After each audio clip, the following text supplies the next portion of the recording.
sang anak laki-laki hanya mencicipi sepotong zongxi. Namun dia terkejut menemukan zongxi diberikan kepadanya oleh bibinya di kota. Di dalamnya ternyata terdapat sekeping batangan emas. Ternyata sebelum perempuan itu kembali ke kampung halamannya, dia memasukkan sekeping batangan emas ke setiap zongxi. Dia memasukkan total 93 buah. Dia ingin memberikan hadiah besar ini kepada tetangga dan kerabatnya, sebagai balas budi atas pemakaman ayahnya tahun lalu. Kemudian dia pergi ke kampung halaman dengan membawa Xiao Hei naik pesawat pribadi. Agar tidak terlalu mencolok, dia sengaja mengganti pakaian sederhana. Saat itu warga sedang mengadakan perayaan naga festival Duanwu. Mengetahui keponakan besar dari kota akan segera pulang, paman kedua kepala desa melayani dengan hangat. 1. Salam hormat kepada leluhur, semoga panjang umur. 2. Salam hormat kepada keluarga, semoga makmur dan sejahtera. 3. Salam hormat kepada keturunan, semoga berkelanjutan.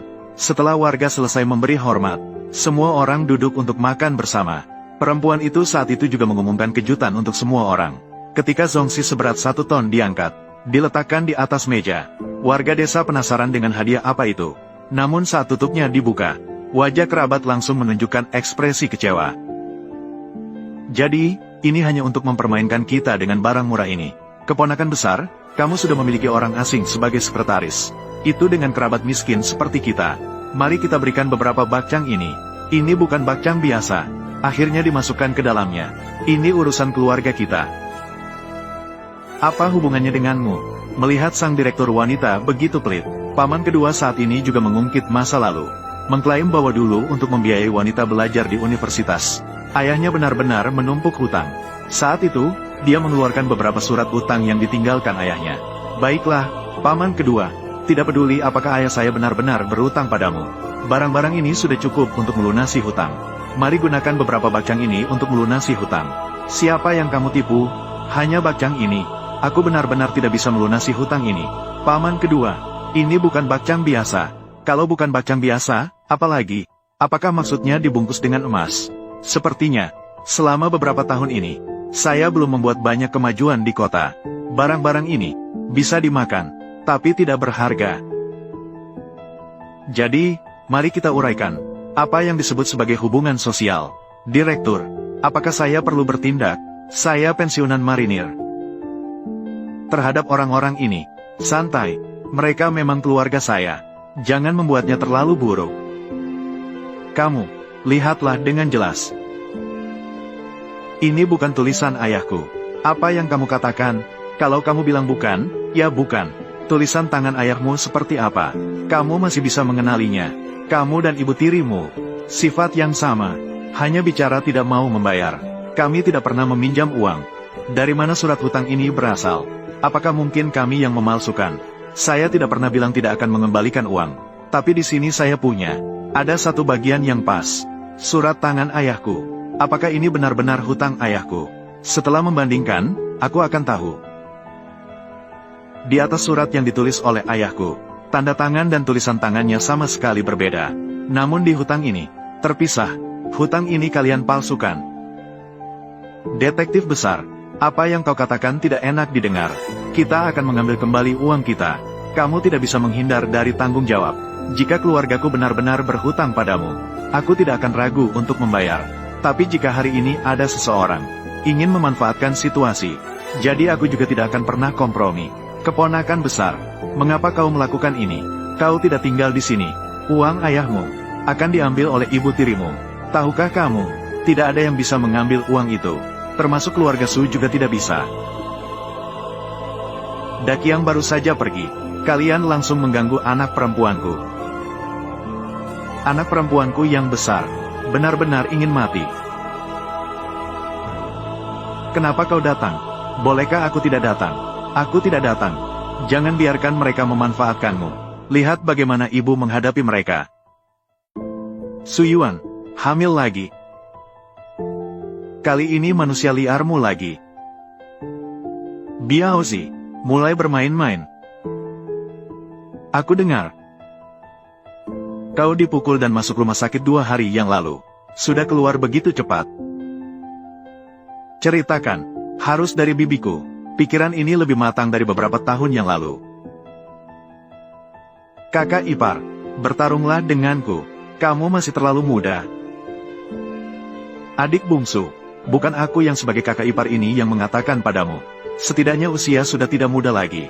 Bahkan membuat surat utang palsu pun kau lakukan dengan canggung. Sungguh tidak berguna. Sekarang kamu bukan lagi kakak iparku. Aku dan Dakiang memang sudah bercerai. Tapi dia itu tipe orang seperti apa? Kalian semua tahu dalam hati. Dia bisa berutang pada kalian. Berhenti menyerah. Sekelompok orang yang tidak puas dengan keuntungan yang sudah didapat. Zhang Yi, kamu sudah lama bercerai dengan kakakku. Katakanlah dengan baik panggilan kakak ipar. Kata-kata yang kurang baik. Ini urusan keluarga kami sendiri. Beberapa tahun ini aku tidak mengaturmu. Kamu masih berani datang ke sini. Gadis yang sudah menikah adalah seperti air yang tumpah. Kamu berani mengaku sebagai anggota keluarga Su. Jadi aku pasti berhak. Kamu masih berani datang mencari masalah. Kalau bukan karena Dakiang hidup hemat, mengurus kalian semua. Sekarang mungkin kalian sedang di tempat sampah memberi makan lalat. Sekarang masih berani menyakiti putriku. Aku sebagai ibu masih hidup. Beraninya kamu, Zhang Yi. Sekarang kau seperti babi yang dicukur bulunya. Tidak tahu dari mana asalmu. Kamu masih berani datang ke sini dan berbicara omong kosong. Di sini teriak, bagaimana kalian berani? Aku menyuruhmu menggali. Kamu gila. Kabupaten Lama baik-baik saja. Inilah keluarga yang tidak punya hati nurani. Sudah cukupkah yang kamu katakan? Kasihan besarku. Dakiang, mengapa kamu pergi begitu saja? Bahkan pertandingan pun begitu kejam. Seharusnya anak perempuanku yang peduli padaku. Apa yang kamu lakukan di sini? Jangan bertengkar. Aku beritahu kamu, berhenti berpikir macam-macam. Harta yang ditinggalkan Dakiang, tidak seorang pun boleh mengambil apapun dari tangan putriku. Harta yang ditinggalkan ayahmu untukmu, tidak seorang pun boleh mengambil apapun dari tanganmu, termasuk kamu. Menyingkir dari hadapanku. Kamu memukul putriku. Yang datang setelah menikah, tidak bisa begitu. Memukul anak di depan ibu kandungnya. Aku tidak bermaksud begitu. Bagaimana kamu memperlakukan putriku dan rumah ini? Kamu yang tadi dengan sengaja mendorongku. Kamu membuat putriku merasa tidak nyaman. Aku akan memukulmu. Mas sudah cukup. Hari ini adalah hari pesta naga. Aku hanya ingin menyelesaikan masalah ini dengan tenang. Pindah. Putri. Hari ini tidak peduli berapapun uang yang ayahku hutangimu. Apakah masalah ini nyata atau palsu? Tidak penting. Setidaknya kita adalah kerabat yang terhubung oleh darah. Hari ini aku kebetulan menyiapkan beberapa bakcang. Ambil ini sebagai ganti rugi. Kamu benar-benar lucu. Kamu pikir beberapa bakcang bisa menyelesaikan kita ya? Kakak-kakak perempuan, jangan kira dengan mengambil beberapa bapau murahan, kamu bisa menyelesaikan masalah ini. Sangat lucu. Apakah bapau ini bukan bapau biasa? Saya jamin, setiap bapau ini bisa membuat kalian kaya mendadak semalam. Kamu hanya bisa bicara besar. Kamu yang membayar aktor-aktor ini kan? Pasti menghabiskan banyak uang untuk menyewa orang asing sepertimu. Mungkin gajimu 1 tahun tidak cukup. Kalian sama sekali tidak tahu apa yang kalian lewatkan. Melewatkan tumpukan sampah. Jangan buang-buang waktu dengan hal kotormu di sini. Memalukan. Kalian terlalu berlebihan. Ini setidaknya dibuat oleh Anan sendiri. Ini adalah tanda kasih sayangnya. Kalian sebagai kerabat, bagaimana bisa kalian melakukan ini padanya? Urusanmu apa sih? Memang, hanya makan dan bersantai. Hanya seorang ibu tiri. Semua bapau kita ada di sini. Karena kalian semua tidak menghargainya. Maka saya juga tidak perlu sopan santun. Anan, mereka tidak menghargainya. Jangan ambil hati, ambil semua bapau ini. Ingatlah, pasti harus dimakan. Bawa, bukan, tante pasti makan.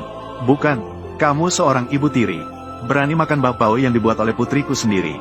Anak perempuan, kamu tidak boleh tertipu olehnya. Siapa yang tahu setelah begitu banyak tahun, apa yang dia lakukan di rumah ayahmu? Madia tidak. Kamu juga ambil beberapa bakcang ini. Ya ampun, ini, nak. Ma tidak suka makanan ini. Ma membawakanmu ketika kamu kecil. Kue stroberi yang paling kamu suka. Coba sekarang, kue stroberi. Sekarang kamu ingat. Kamu memang ibu kandungnya. Tahu apa yang disukai anak perempuannya.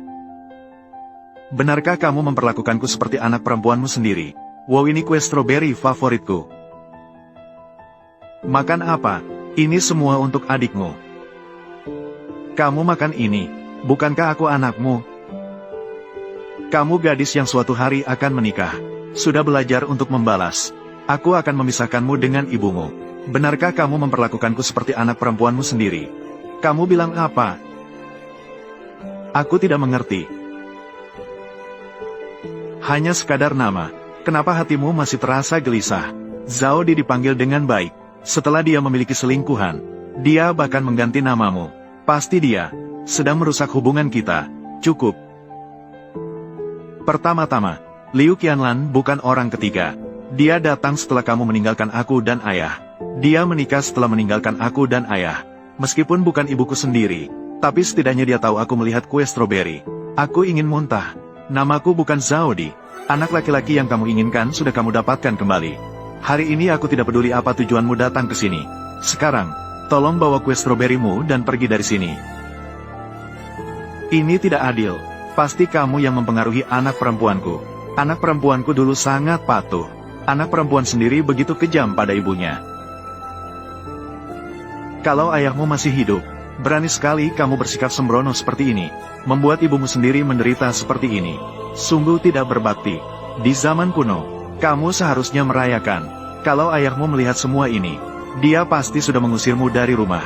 Apakah keluarga Su ada aku atau tidak, itu bukan urusanmu. Aku adalah anak sulung keluarga Su. Anak perempuan kesayangan ayahku. Ayah, tadi kamu sedang melakukan apa? Tidak apa-apa, kita sedang bermain. Kenapa kamu datang ke sini? Ibu menyuruhmu pulang. Pulang ke rumah apa? Tidak melihat saya sibuk di sini. Menyapa. Kakek baik, nenek guo baik, nenek besar baik, bibi baik. Kamu adalah bibi besar kan? Bukankah saya adalah anakmu? Kamu adalah Xiao Tian. Jauhkan tangan kotormu. Jangan sentuh anak saya. Kamu siapa? Kamu pikir kamu siapa? Kamu tidak mengerti diri sendiri. Aku harus menjauh dari kamu. Bayi yang belum lahir ini, bersama orang seperti kamu, terlalu mengerikan. Kenapa kalian mengganggu bibi besar? Anak, bukan kami yang mengganggunya. Itu dia, melakukan hal yang memalukan. Orang-orang seperti kalian juga pantas mengajar anak-anak. Bibi besar, jika melakukan kesalahan, kakek dan ayah membantumu. Kamu juga harus mendengarkan. Baiklah, bibi besar tidak melakukan kesalahan. Maka itu kesalahan kakek dan ayah. Bibi besar, jangan dengarkan mereka. Baik, bibi besar tidak akan mendengarkan mereka. Kudengar si kecilmu adalah yang terbaik. Ayo keponakan besar. Ayo ke sini, bibi besar. Bibi besar memberimu sesuatu. Bibi besar, apa yang ingin kamu berikan padaku?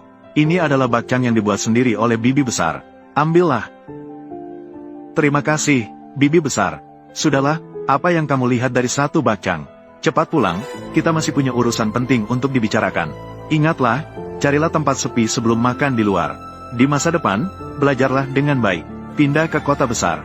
Menjadi orang yang berguna bagi masyarakat. Oke, saya ingat. Selamat tinggal, bibi besar. Belum pulang ke rumah? Aku kira ini pertama kali kamu bertemu dengan anakku. Bisa kirimkan hadiah pertemuan yang layak. Tidak disangka masih dengan bapau itu. Akhirnya bapau ini dikirimkan. Sekarang sudah pergi kan?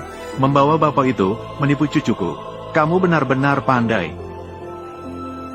Wow, ada emas di dalam bapau. Ayah. Aduh, bukankah aku sudah menyuruhmu pulang? Mengapa kamu kembali lagi?